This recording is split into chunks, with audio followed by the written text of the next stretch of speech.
दोस्तों अपने काम के प्रति पागलपन एक ऐसी बीमारी है जो किसी को लग गई तो उस बंदे को कामयाब बनाकर ही छोड़ती है, क्योंकि दिल में आग, दिमाग में जिद और अंदर पागलपन हो तो हारा हुआ इंसान को भी अर्श से फर्श तक पहुंचाकर ही मानती है। ऐसे ही कुछ कहानी है अमित भड़ाना की, जिसने 1999 में अपने पिताजी का अंतिम संस्कार करने के बाद अपने कॉलेज के दिनों में ही अपनी लाचारी, बेबसी और गरीबी को खत्म करने के लिए सब कुछ छोड़कर पैसे कमाने का फैसला कर लिया और यूट्यूब चैनल बनाकर उन दिनों उन्होंने अंग्रेजी गाने में देसी मिक्स करके डबिंग करके लोगों का एंटरटेन करना शुरू किया, जिसे लोगों ने बहुत पसंद किया, अपना प्यार बेशुमार लुटाया। लेकिन ये कंटेंट दूसरा का होने की वजह से यूट्यूब ने चैनल पर कॉपीराइट देकर वीडियो को डिलीट कर दिया और इससे अमित भड़ाना को मिली सबसे बड़ी फेलियर और सबसे बड़ा सीख। निराशा हाथ लगने के बावजूद रोके नहीं, उससे सुधार कर अपनी देसी भाषाओं में खुद कैमरा के सामने खड़ा होकर 100% शुद्ध और 100% देसी कंटेंट बनाना शुरू कर दिया। उनके कंटेंट को देखकर, उनकी देसी लैंग्वेजेस को देखकर उनके दोस्त और उन दिनों के बड़े यूट्यूबर ने उनका जमकर मजाक उड़ाया। कहते थे देसी कंटेंट नहीं चलेगा, देसी भाषाओं में तो बिल्कुल नहीं चलेगा। पर बंदे ने लोगों की बातों को ही अपना मोटिवेशन बना लिया और दिन रात मेहनत करके अपने कामों से उनको पीछे छोड़ते हुए कुछ ही महीनों में अपना देसी पहचान बना लिया और आज 20 मिलियन का उनका परिवार और भारत का नंबर 1 चैनल होने का रिकॉर्ड बना दिया। दोस्तों इंसल्ट तो सबों की होती है, लेकिन कोई पागल ही होता है जो उस इंसल्ट को अपना मोटिवेशन बना लेती है और इतिहास रच जाती है।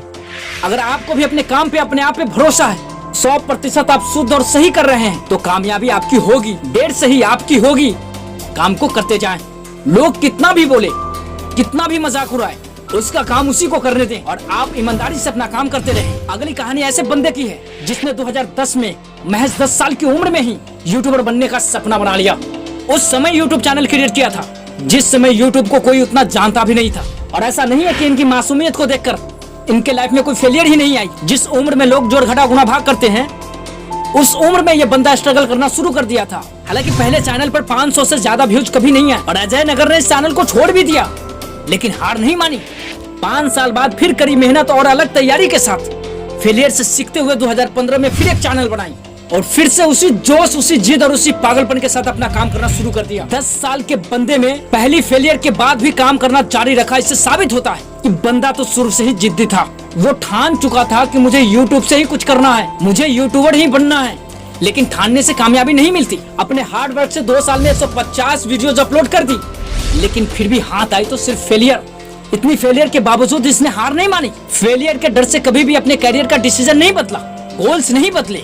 हाँ, रास्ते जरूर बदले हैं, अपने कंटेंट जरूर बदले हैं। सफल होने के लिए अपनी आवाजें कई बार बदले। कभी सन्नी देओल बनते तो कभी ऋतिक, कभी कभी तो अपने चैनल का नाम भी बदल देते। उस टाइम भी इतनी पागलपन थी इस बंदे में, इतनी जिद थी कि पीछे हटने की जैसे कसम खा के रखी हो। लेकिन कहते हैं ना, मेहनत का फल हमेशा मीठा ही होता है। आखिरकार अंत में लोगों की नूब्स इनके हाथ आ ही गई और आखिरी बार चैनल का नाम बदलकर कैरी मिनाटी रख लिया। और जिसके वीडियो पर 500 से ज्यादा व्यूज नहीं आते थे, आज उसके वीडियो पर मिलियंस लाइक्स आते हैं, मिलियंस में कमेंट्स आते हैं। ऐसे कई रिकॉर्ड्स अपने वीडियो से ये तोड़ चुके हैं और नई रिकॉर्ड्स बना चुके हैं। और मुझे नहीं लगता कि कैरी मिनाटी की बनाई गई रिकॉर्ड को कोई तोड़ दे। ये होता है पागलपन। ऐसा पागल बनो। मुसीबतें इनकी भी जिंदगी में आई, पर इनका ध्यान मुसीबतों पर नहीं, अपने मंजिल पर रहा। अपने मंजिल से जरा भी पीछे नहीं हटा। रास्ते हजार बदले लेकिन मंजिल से पीछे नहीं हटे। और यही चीज मुझे इस बंदे से सीखनी चाहिए। इस साला कितनी भी क्यों ना मुसीबतें आ जाए जिंदगी में, लेकिन अपना ध्यान मंजिल से नहीं हटाना चाहिए। और जब ऐसा पागलपन अपने अंदर लाओगे ना दोस्त, तो इस पागलपन के लिस्ट में अगला नाम तुम्हारा होगा।